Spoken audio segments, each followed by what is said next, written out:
Bad Mondays. By Handyman. April Fool's Day. Pools closed. All right, so I'm here.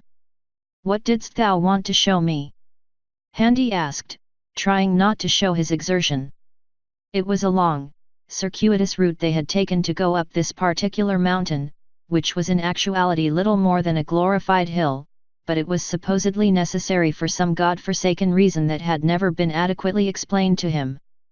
Not that getting into Equestria was particularly hard. Oh no, that was the easy part. The bullshit started when he actually reached Ponyville and had to take a meandering route through the town, in the dead of night while everyone was asleep. He had hopped from alley to alley, following a pink demon as she led the way to the princess, trying not to think too hard at the frankly terrifying ways in which she had distorted her body and seemed to pop out of places too small for her, or occasionally jumping in front of his reflection in a window pane without actually being physically in front of him, and the entire ordeal left him smelling like sugar. He did not know why that was so and it scared him. Oh, and of course the princess wouldn't be in, you know, the fucking castle. That would actually make sense. Apparently this Twilight Sparkle was a hands-on ruler, and by hands-on he meant that she fucked off to study something strange and weird the second it so much as gleamed from the sun hitting the dew upon its surface. Which was why they had to leave the town, by the same circuitous bullshit route of course, and promptly walked to the mountain, halfway up its height to reach a cave mouth.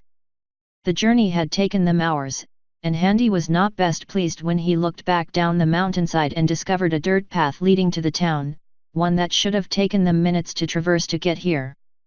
There was much internal screaming. Oh, I'm not here to show you anything, silly, the pink thing said before chuckling happily and pronking on the spot. Pronking and pronking, up and down with an annoying springing noise that was seriously beginning to grate on his nerves. It was what the pink thing did, it was what it always did. He did not like the pink thing, but he was polite to the pink thing so that the pink thing would leave him in peace. It was not that he was afraid of the pink thing, or had an intrinsic fear of that which should not be. Not at all. That was silly. You're silly, never say such things again lest the pink thing should hear. You do not mock the happy fun pink thing. It's Twilight who wants to show you the pool. Pool. Yepers. I was summoned all the way from Griffonia for a pool. Indeed, Aruni. Well, I had to take you this way because the other way involved going through a deep dark forest and falling down this hole, and Twilight told me you didn't like going underground, so I brought you here to go through to Sholi in the mountain that'll take you out a thysither way in that involve essless holest hawkages stallions like merholes and drolling and falling on your patience a Twilight could easily bring down a lurbike shine a magic thingiastobter study the magicalm. The pink thing gasped, and Handy just stared for a minute while the thing caught its breath, processing its diatribe. He rotated his jaw irritably when he thought of the sheer price it cost him to travel this far, to visit the Princess of Friendship as a sign of goodwill and solidarity between Equestria and Griffonia, and totally not because the alternative involved bad things with a banana and a sea serpent, only to end up investigating a fucking pool. Well, I did promise Her Highness. Very well, let's get this over with. Thank you. She was wearing a party hat, the biggest smile he had ever seen, and had a steaming hot pie in her hooves with sparklers in it. An actual pie, cooked and everything, not a miniature Pinky, although he wouldn't rule that being outside the realm of possibility with her. Thanks, but I. Come on, Pinky said as she leaned closer, somehow stretching her neck to more easily reach him. No, really Miss Pie, I'm quite fine. It'll put a smile on your face. I am most grateful, truly I am, but, he looked into the dark cave mouth, to the fields surrounding the base of the mountainside, and looked behind him before being forced to face the pink thing with a nervous smile. I believe I am required to attend to Her Highness in my best condition. I'm afraid a lifetime of habit has made me a most messy eater. Really, dreadful table manners, I'm afraid I simply must decline. Besides, I had a large breakfast. The pink thing said sadly, looking downcast before suddenly springing back to life and getting far too close to Handy's face for his comfort. he actually took a step back. But you'll have some later, one cha, ha ha ha. Perhaps, he asked, not entirely sure of himself. She smiled widely, not showing any teeth, and her eyes narrowed. She raised a hoof and gently placed it on his nose, saying quietly, "I'll hold you to it." "Bye," she said brightly before bouncing away down the path some distance and hopping down the muzzle of a comically shaped, sky-blue cannon that Handy was certain wasn't there a second ago, before his vision was entirely subsumed by the pink thing. The cannon dropped to a position where it was aimed roughly in the directly of the town and promptly exploded. Literally exploded, with parts flying everywhere and with the pink thing sent flying over the distance. Now Handy had had more than enough experience with cannons, more than he'd like, and enough common sense to know that everything that just happened was wrong. But he didn't want to tell the pink thing that. She might correct him. "Master." "Wah." Handy jumped, turning on the spot to find a very concerned-looking Crimson standing right behind him. She eyed the smoking mark on the ground where the pink thing's cannon had once been before looking up at Handy again. "Where the hell were you?" She winced before answering. "Hiding." "How?" "Ways and means," she said evasively, waving a hoof. "Can you teach me?" he asked. Her horn glowed for a second, a contemplative look on her face, as her eyes crossed, looking up at her horn. "Probably not," she said. Handy sighed and rubbed the bridge of his nose. "Well, let's get on with this. What can you tell me?" he asked, turning to face the cave mouth and the infinite blackness within its gaping maw. Nothing good ever came of entering caves for him. Crimson walked up to the mouth and stopped, eyeing the edges before placing a hoof forward. Some minor protective wards, nothing too much whoops." She tried to withdraw her hoof, only to find it was stuck in mid-air. Looks like if we enter, we'll be stuck until some peony can deactivate whatever containment wards are being used here. This is pretty strong magic too. Can you do it if it was necessary?" Handy asked calmly, not intending to be stuck. "Yes, Master," she answered calmly before entering the cave fully. Handy tried not to twitch at her use of Master. He had long since given up on trying to get her over it, but at least she stopped calling him it in front of other people. Though there was that one night in that inn. In any case, she was happier too, they all were. Everything was smoothed over and explained and hunky-dory with the world. All his adventures had been wrapped up in a satisfying and reasonable manner that was in no way completely and utterly contrived in order to justifiably make sense of why Handy would readily waltz right into Equestria at a pony princess request and enter a warded cave he knew he'd be magically trapped within for an indeterminate length of time for an unknown purpose. It all made perfect sense. "No, I will not explain myself." "Shut up." The cave opened up. What had once appeared to be darkness was anything but. The cave was perfectly visible and well lit, expansive and rounded, just the way Handy liked it. Not the largest cave he'd seen but an appreciable size, with the pool at its center which seemed to illuminate the cave with ambient light. A staircase carved out of the rock descended to the floor while a smoother incline could be seen snaking up the far wall to some massive, dark hole. It was honestly quite enchanting and peaceful. Or it would be if the cave wasn't plastered wall to wall with mad science. No, seriously. Princess Twilight Sparkle had set up innumerable arcane-looking machines that frankly looked like something out of a 90s supervillain's hideout. Immense machines with oscillating projections, various superfluous bulbs in random places that lit up at odd times, some kind of graphing machine that was measuring something while its pen went crazy and drew erratic lines on piles of paper that were spilling forth, and the place had a frightening number of unshielded Tesla coils from which lightning cracked and spasmed. The air was electrified, and Handy felt goosebumps as every hair on his body stood increasingly on end as the power in the room suffused them. Some of the machines were shaking with volatility, and steam gushed from somewhere, giving the atmosphere a humidity at odds with the dryness caused by the constant burnt ozone and the, fucking lightning being thrown about the place. Crystal-based magitech, this must have cost several kings' ransoms. He had never ever seen this much of it in one place at the same time. Twily dearest must have been fucking loaded. Or she was, not anymore after this, holy shit balls. There were more traditional arcane paraphernalia Handy recognized.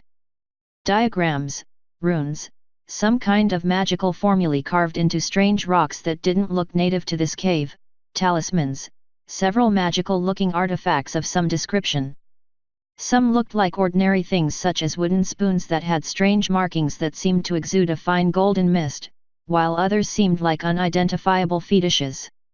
Whatever was going on here, Miss Sparkle was trying a lot of different kinds of magic. Master. What are we doing here? Crimson asked warily, horn aglow as she looked at the machines suspiciously. Old magic shenanigans aside, she came from a rather different school of thought when it came to the arcane after all and had little time for the highly formalized methodology and theory most socially acceptable mages favored. That was fine with Handy, considering he had experienced enough to find most people's dogma on magic to be suspect at best. Politics, Handy answered before speaking more loudly, Your Highness? Are you? Oh, there you are. The princess appeared, popping out from behind a table set up with the most obtuse alchemy equipment Handy had ever seen, parchments and papers flying everywhere.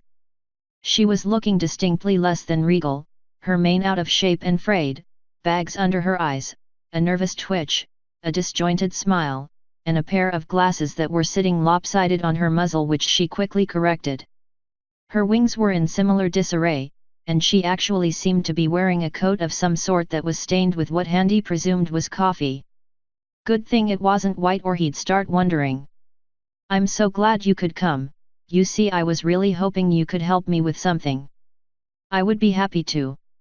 I brought my own expert on magic to see if... Oh really? Suddenly, Crimson got a face full of a licorn and had to take a step back. Great. Could you help me analyze the readings? I'd love to have a second opinion. I'm not that well versed in such mechanical. Great. Twilight exclaimed happily before grabbing an alarmed-looking Crimson and dragging her over to the stenograph. That was what you call those things, right? It made graph and had a stencil? Just keep an eye on this, and let me know if you see any anomalies. I'll be over there checking the thematic actuator for any convulsion in the Merlin-Ford polarity. I need you to let me know if... And Handy tuned her out. It was all very fascinating, he was sure, but not having learned anything about magic, listening to someone discussing high-level intensive magical theory was like listening to a mathematician explain his proof to you when you had never even heard of the concepts of maths. And never ever seen basic numbers before. And you were deaf. You just didn't have even the most basic concepts grasped, let alone anything on that tier, you noob. He meandered over to the edge of the pool and looked down. It was mirror smooth and reflected him near perfectly, albeit with a slight blue tinge to everything. It was magic, he could tell that much, but considering the very smart pony's magical implements were just hanging an inch above the water's surface without actually touching it, Handy figured it'd be best if he didn't reach down for a drink. Even if the idea of a spot of water sounded really good right now. He looked up to see a rather bewildered-looking Crimson casting a worried glance in his direction before turning her attention back to the, frankly, concerning number of unstable implements. My Lady Sparkle. He turned around to find her on the far side of the room, a spell book open on a stand, with around 10 different parchments, both ancient and new, floating around her as she cross-referenced them. While it is indeed he waved his hand, eyeing their surroundings, unique experience to see thee again, may I ask what is so important about this pool that thou hast specifically required me to be in attendance for? Oh right, I should probably explain myself. You remember that argument we had regarding magic? Twilight asked, referring to an incident that totally happened and that the narrative was not conjuring out of thin air for ease of flow to help this farce maintain causal integrity.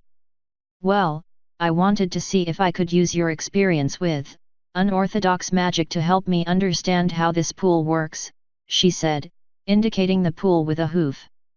Handy looked at it and then back at the princess. So what does it do? Handy asked, looking over its edge. Then he felt something shoving him from behind, and he fell into it with a splash. Thankfully, it wasn't too deep, and he emerged gasping for air before shooting the princess a venomous look. Sorry, she said sheepishly, but I need you for the control and for that you had to be wet. What? You'll see, just need to test something Pinky told me. Thou, needst me to jump into the pool? Yes. Did you think to ask? Handy deadpanned. Twilight shifted a bit as he pulled himself out. Well, at least it wasn't his armor and not any of his good suits, but still it was going to be a bitch to dry this shit off. Twilight looked behind him at the pool as he got out, seemingly expecting something and let off a contemplative hum before checking one of her books. It seemed to be a journal of some kind. Handy cleared his throat, and she looked up in surprise before grinning nervously and hiding the book behind her. Right. Asking. Yes, that probably would have been more appropriate. She laughed nervously. Crimson gave her a less than pleasant look over her shoulder before turning to the machines. But it's okay though. We've already proven one of my theories right and now we have a control. And what did we prove? Handy said, trying to remain calm. Reasoning just as he had fucked with her in the past, perhaps in more ways than one, she could be forgiven fucking with him just once without reprisal. Maybe. He would think about it. That you aren't cloned just because you stepped into the pool. What? Yes, you see, she said excitedly, trotting over to the edge and pointing to the waterline and the ground surrounding the pool. It was dry, not a single drop of water had left the pool. Her implements that hovered over it were not so much as squirted by the water. The water is contiguous, and the only way to take any from it is to literally take some in a container, soak something in it, or drink it. Just landing in it won't cause a splash explosive enough to. There was another splash, and a pretty purple pony princess spluttered and flailed in the pool. Now, I'm not saying that the tall human had anything to do with it, and definitely not by carefully stepping back a tad and moving one leg in a position right behind her to shove her forward just as she was leaning a bit too far over the edge. But at the same time, I was not saying he didn't. She managed to steady herself and narrowed her eyes at the human, who smiled genially. Crimson kept a sly smile to herself. Right. Well, I guess I deserved that. Handy simply nodded as she emerged from the pool and proceeded to shake the water off of herself with Handy as front row witness. He frowned. As I was saying, the magic in this pool can clone ponies. I have been studying it for a while now and I just cannot seem to crack it. It falls outside all known models of magic I can devise. Crimson was listening now. Her ears flicked up and rotated to hear the princess better as she continued. It uses an incantation to activate its properties but doesn't exhibit any. The point, if thou wouldst be so kind, my lady.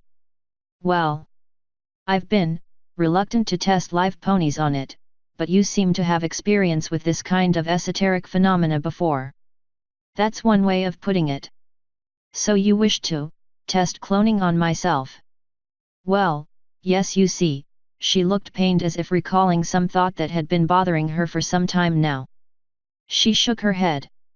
Nothing, just, you don't need to worry about anything. I can get rid of the clone peacefully. That's why I needed you wet. Keep saying that, it's never going to sound right. Right, anyway. When clones emerge from the pool, although I only have Pinky's word for it, they're completely dry. I'm hoping that'll be the case so we can easily tell you apart from the clone. So what if, because I am already soaked, the clone emerges soaked as well anyway? Handy postulated. Twilight's ear twitched and she stomped the ground, muttering something along the lines of knowing she was forgetting something. Handy looked around at the impressive array of bullshit around the pool. How long hath thou been down here anyway? Oh, you know, she said, looking off to the side, eye twitching. A while. And thou did not think having multiple, whelmies around would be a tad problematic. Well, yes, I had considered it, but I figured you could handle it, she said brightly. Handy shared a look with Crimson. I mean, I know it's a lot to think about. Not every pony is comfortable with being CLO. Okay. Ned, and wait, what? What do I need to do? Handy said, strolling over to the pool. Twilight looked at him in confusion. Crimson's mouth was open. Thou mentioned an incantation, correct? Does one require inherent magical ability to use it? Well yes, sort of. Pinkie Pie doesn't know any magic. I think, Twilight said, suddenly unsure of herself. You should be able to cast it. The magic is in the pool itself, not in the pony casting the incantation. Theoretically. Then what are the words? Handy asked casually. Twilight, a bit taken aback by how readily the human agreed to this, took a few seconds to stammer out an answer. Okay, well, ahem, repeat after me. Into her own reflection she stared. He stared, yearning for one whose reflection he shared. And solemnly sweared not to be scared at the prospect of being doubly there. The pool seemed to glow brighter for a moment or two. Everyone watched it carefully as it slowly dimmed back down to normal. Happens whenever an pony repeats the rhyme. My guess is if no pony is directly over it, and isn't the one saying the words, nothing happens. Convenient. Quite. Crimson snorted. Handy merely turned back to the pool and took a breath before repeating the words. It was like he was drawn into his own reflection. He couldn't feel himself move but felt as if he was being drawn by the millimeter and then faster and faster towards the surface of the water with each syllable. The water glowed brighter and brighter until finally, he saw himself. He was emerging from the pool of water deftly, as he looked upon himself looking back, slack-jawed and surprised, at the two ponies in the room and the unknowable apparatus that surrounded them all. Then he blinked and he was standing right where he had been next to Twilight as he watched his doppelganger pull himself to his feet. Dry as a bone, it stood up uneasily and looked upon his surroundings with a sour expression before eventually locking eyes with Handy himself. Both of them stared at one another for a long, long time. Twilight was excitedly hopping from hoof to hoof before checking her instruments and magical bric-a-brac, babbling to herself. Handy wasn't listening, too busy gazing in wonder at for all the world was an exact replica of himself. He moved a hand to his own cheek, and saw his double do the same. He let out a breath, catching himself before he laughed outright. Master! Crimson looked between the two of them. The clone looked at her with an odd expression. It's all right, Crimson, Handy said, taking a step closer to his clone. It's more than all right. This doesn't make any sense, Twilight said, looking over her machines, paying attention to one in particular which seemed to display a number of colorful crystals floating within a transparent container. Nothing happened, no spike, no readings. Did you get anything over there? She said back to Crimson without turning. She didn't get an answer and just let out an exasperated groan before rubbing her face with her hooves. Ugh, I must have missed something. This is going to take weeks to figure out. I'm sorry, Handy, seems I've dragged you here for nothing. Look, I guess I have to dispel your clone now, not really knowing.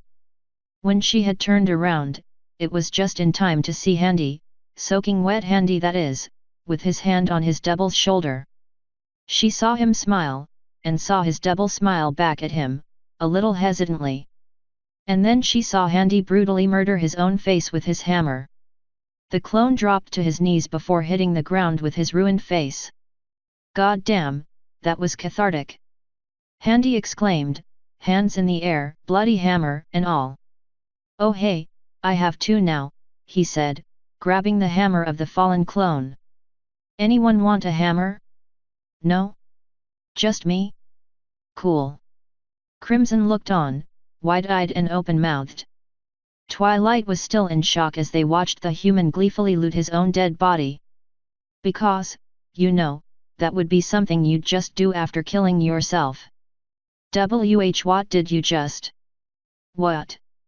Handy asked simply as if it were just any other daily activity, currently looting the clone's coin purse. Oh man, I can certainly see a use for this pool. Wait, how can you? That's just... You just killed some pony. No, I probably almost certainly did, in fact mostly not. Crimson squinted her eyes and cocked her head at him. Here, I'll show you. What? Twilight said flatly as she watched Handy walk over to the pool and repeated the incantation before she could stop him. Wait. Nope, he said as he helped his second doppelganger come out of the pool. Handy V3 looked at V2 in some manner of confusion, before looking up at Handy Prime, eyes wide with understanding. Oh, the clone said. Yeah, oh. Want to have a go?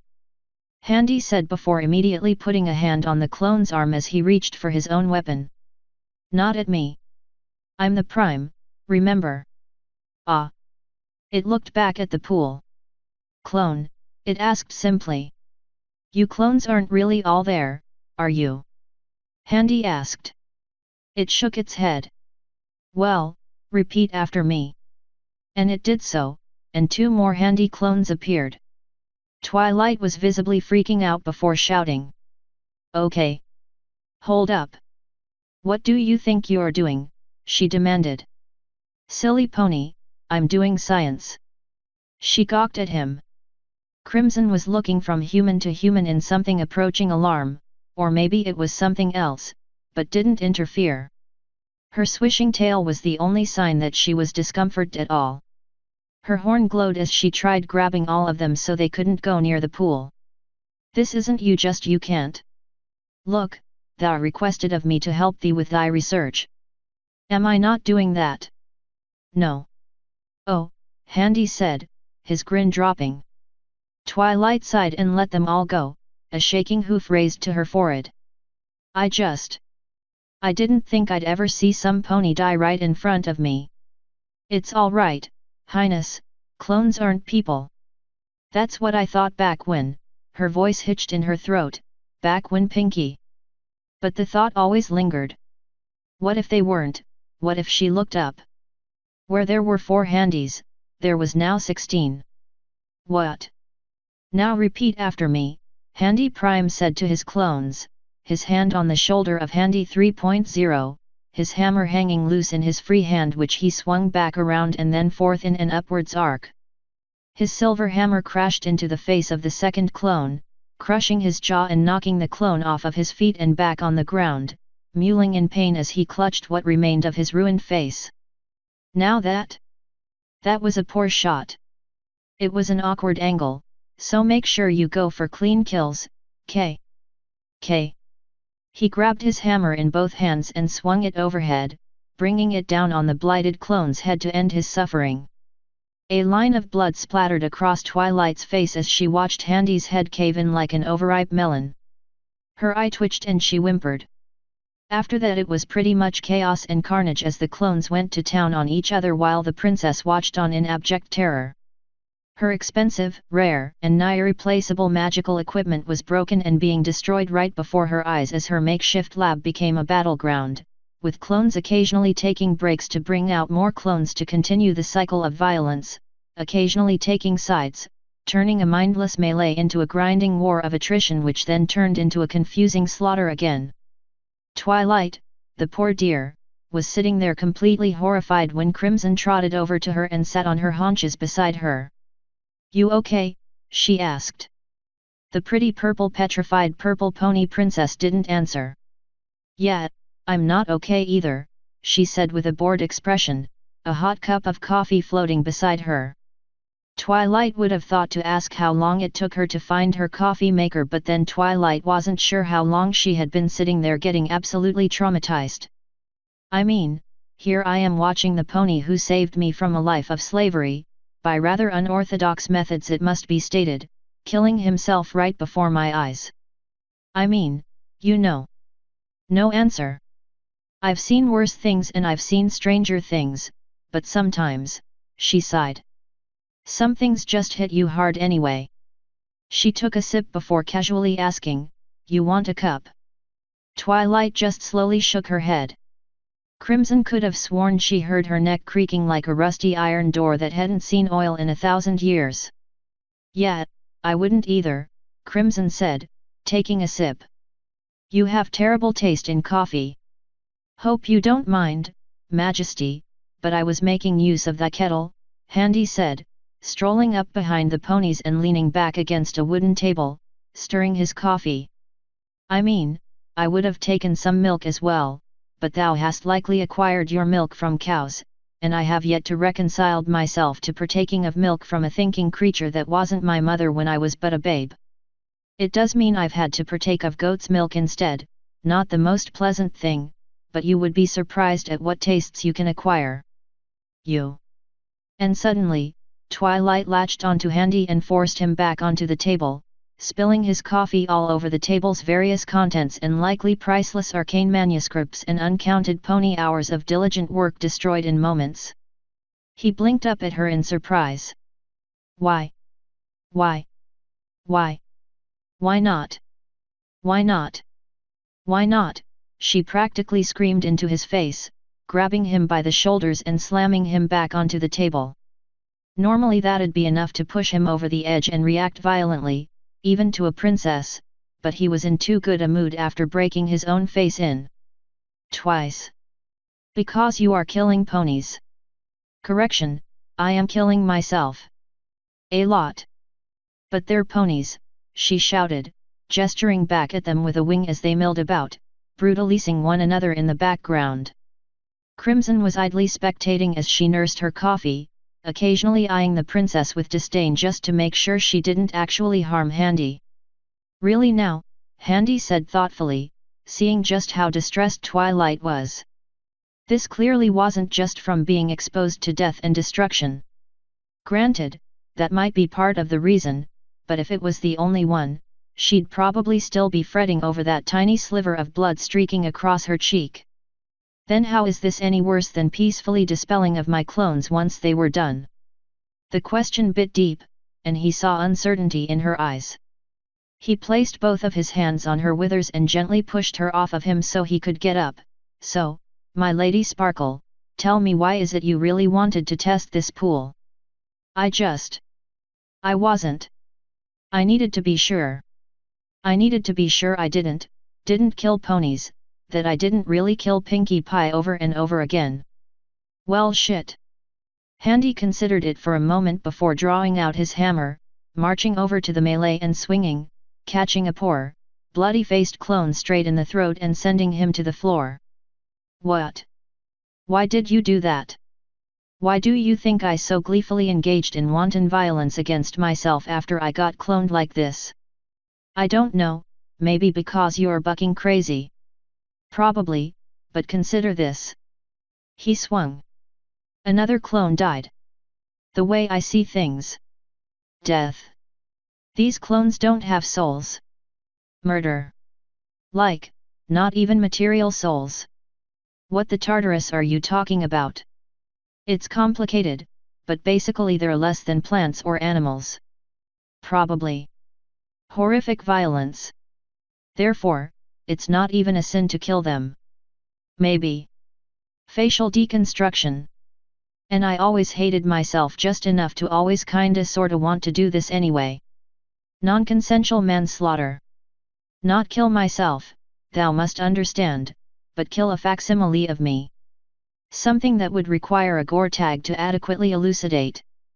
But if they do have souls, that would mean they are blank slates, then I am promptly sending them all to a nicer afterlife than anything they could experience in any world thou carest to name. Possibly. Also, that would mean this pool is God, so congrats on finding pool God, I guess. Murderous death violence. And if they are an exact replica of me, soul, history and all, then I really am doing the world a favor. I kinda had this coming, honestly. Potentially. He swung and scored. Sure, in those last two cases, it probably is murder, I guess, but I'll only find out when I die anyway. Maybe. But the odds still are that these are literally just what they were before they popped out of the pool. Reflections, nothing more. That's insane. Then tell me, Highness, thine dispelling trick for the clones. He picked up a spare warmer and swung it, throwing it end over end before it collided with the head of one of the handies on the other side of the pool before another handy took him out. You know, for being exact clones of handy, these guys were pretty shit in a fight by comparison. How is it any different from what I am doing now? I didn't enjoy doing it. A good point, but does it make it more or less wrong of an act in and of itself than what I am doing right now? Handy asked. She didn't have much of an answer. Oh well, I guess I can just go on playing with myself then.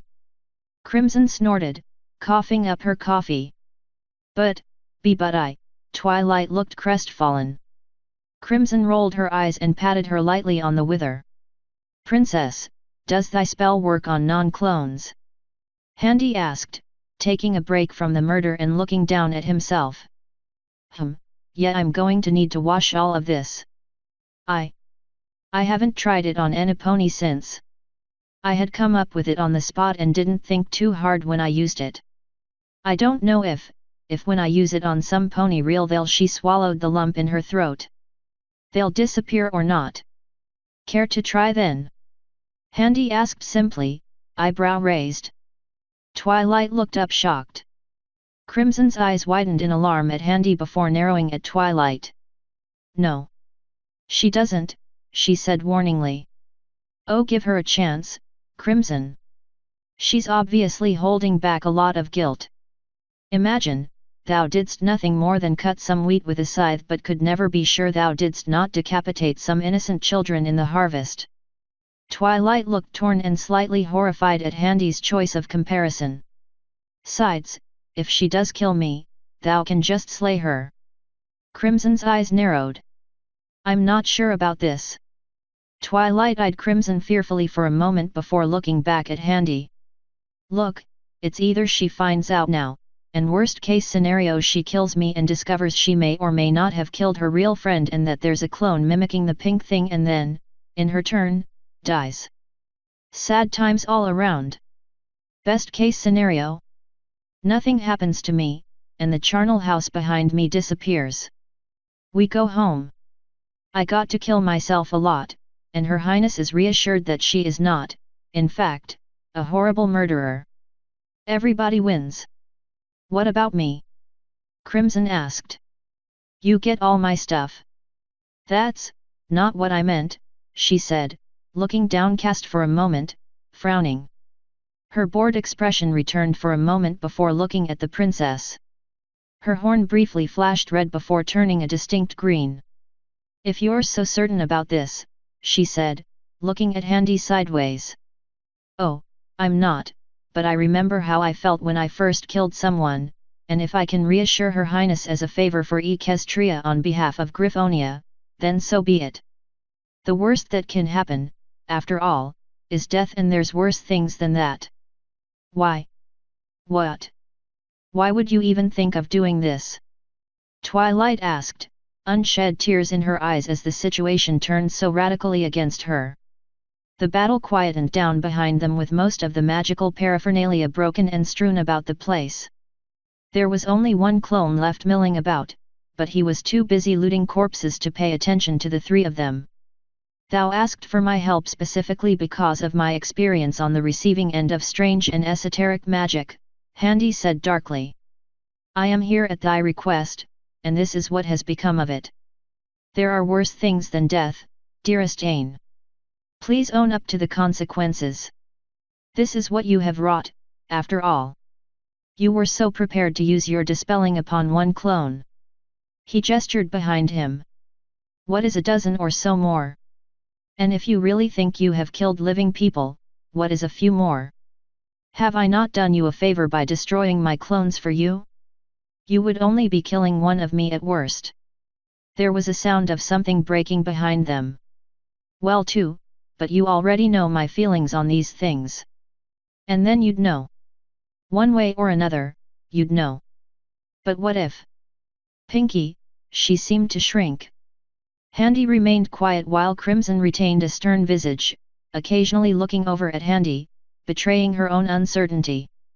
At best, you'll learn it's the real one as only the clones would have possibly been dispelled. At worst, well, thou still wouldst not know for sure, but thou would be too dead to care.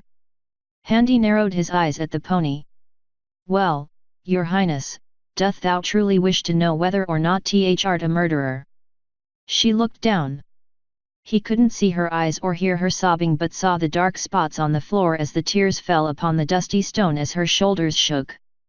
Just as he thought, she didn't look like a killer, didn't have it in her eyes. She'd never follow through on what he challenged her to.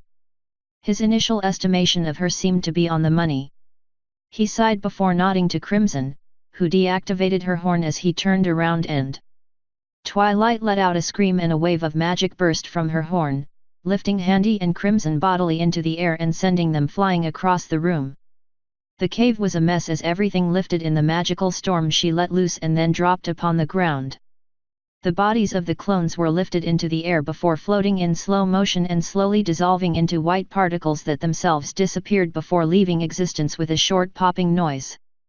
The one remaining living clone seemed to collapse in on himself in a burst of magic, meaning there was an apparent difference between a living clone and a dead one that would doubtlessly be fascinating to Twilight if she hadn't had her eyes closed, bawling tears when she cast her spell.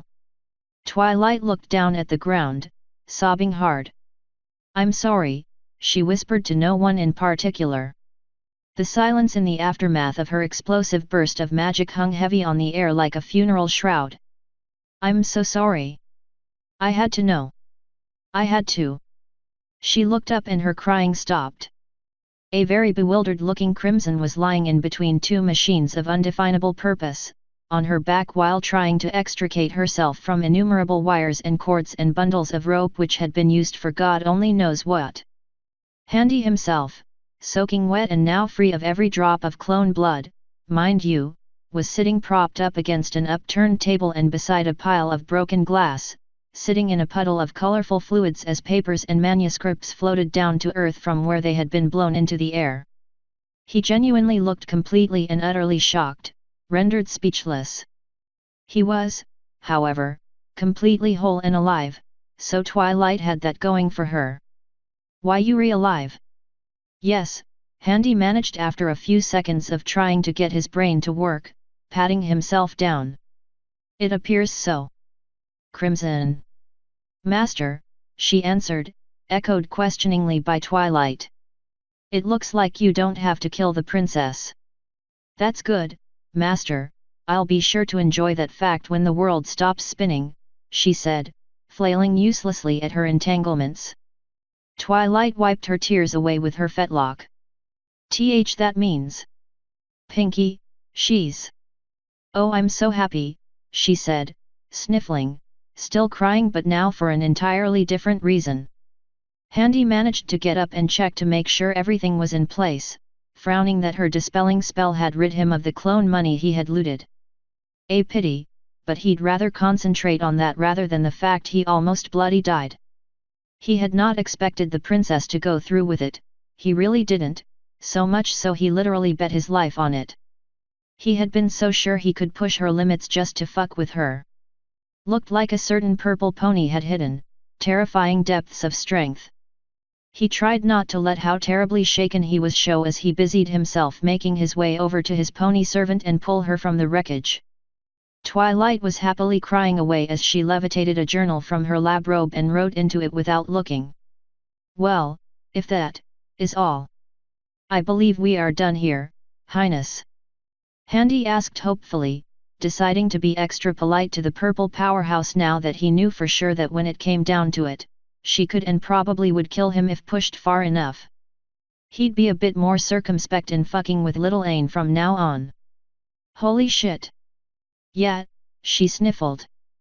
Thank you, Sir Handy. This has been such a relief, you don't even know.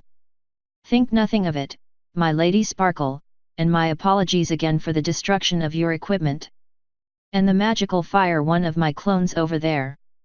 She nodded her head, a smile still on her muzzle and her eyes closed as the pair of them seemed to hurry past her. Then a hair plinked out of place on her mane, making it infinitesimally more of a mess than it already was anyway.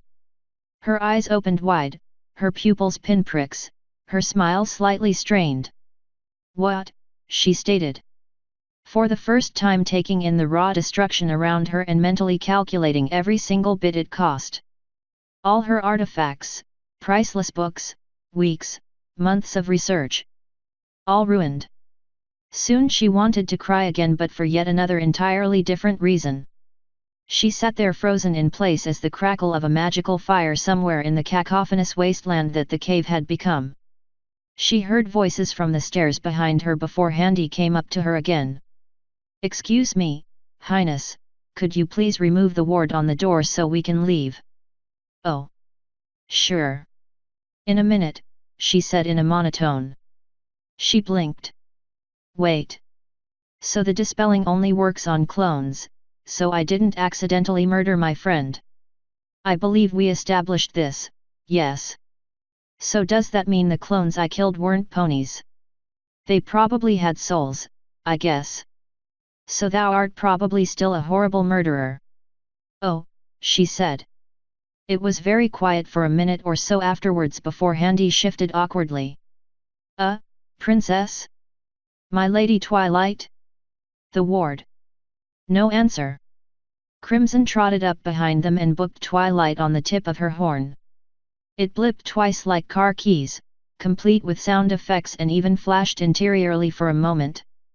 And without questioning that little bit of nonsense, the pair of them promptly retreated, leaving Twilight to her despair. Some time later, there was a yawn and a young Drake wandered into the main cave from whatever hole in the wall he had been sleeping in, dragging a pillow behind him. "Hey Twilight! Man, what happened in here?" he asked. There was the sound of a spring snapping and Twilight spoke. "Spike. Take a letter," she said happily. Spike looked at her with some concern before shrugging and grabbing a blank sheet of paper. It wasn't blank and actually had an incredibly complex magical proof on its written side that would have eventually led to the cure of every disease everywhere ever, and also infinite kittens for everyone that Twilight had stumbled upon in the midst of a coffee high one evening when she took a break from the frustration of working with the pool. Now it would be ignored and lost forever as Spike prepared the letter to be sent. It would be read. The magical proof would likely seem incomplete or nonsensical to anybody else who read it and promptly disposed of and forgotten about. "I need to explain to a few dukes why I need to raise taxes for the next season," she said with a nervous laugh. ===. So you didn't expect her to actually go through with it? "No, I honestly did not," Handy said. "Did you honestly think I'd go through with that if I did? After that display, I'm not so sure, Master." "Stop it," Handy said as they traveled down the path to the town of Ponyville. For some reason, that town always struck him as familiar, but for the life of him he could not put his finger on it. However, he stopped in his tracks when he saw the pink thing pronk down the path towards them. "Oh no!" "What?" "Oh," Crimson said, seeing the problem. Her horn lit up. Crimson, he looked down. She was already gone. "Bollocks! Ohhh hey on die," the pink thing sing-songed. The cheerful tune of doom drew closer, promising a creamy pie-filled demise. Handy didn't even like pie. Despite everything, Handy had meant what he said. There were worse things than death, the pink thing was one of them. ===. Crimson admittedly felt guilty, hiding as she was in her shroud. It wasn't quite invisibility and it wasn't quite hiding in the veil, more akin to hiding close to the shore of the lake, hiding just below shallow waters. The world around her appeared grey and ashen as wind howled and black shapeless clouds the size of her head whipped past at blinding speeds, incorporeal and as unreal as the things a child feared in the darkness beneath their bed. She could see the world as it was, as if through a window pane darkened. It was a high-level spell, one she always kept with her in a slip of paper beneath her hoof, just in case she needed to use it and would forget it. No sense losing a part of herself because she needed to hide from danger but didn't have enough sense to have a means on her person of remembering the spell. She watched on in sympathetic horror as her master fell prey to the pink thing and its threats of horrible pies. It was hard to discern, and she could not hear what was said, nothing more than shadows in the howling storm of the veil. "I'm so sorry, master." "Well, don't be. Why-a-a-o-egg." Crimson screamed in surprise, jumping as Pinkie Pie popped out from a shadowy hedge behind her, as bright and colorful as she was. "How did you mmph?" Pinkie stuck a hoof to Crimson's muzzle, a steaming blueberry pie held in her other hoof as she leaned in closer, eyes sparkling and her smile wider than her face. Crimson whimpered in fear as she looked upon her doom. "Hush now," Pinkie whispered. "Only pies." Author's note. You know that part about me not writing an April Fool's chapter? Surprise bitches. BM canon status, non-canon as balls. Also standards have been really lowered on this and the fun Nazi let loose of his inhibitions, I barely contained him. I would have warned you but... fuck it. 3. End author's note.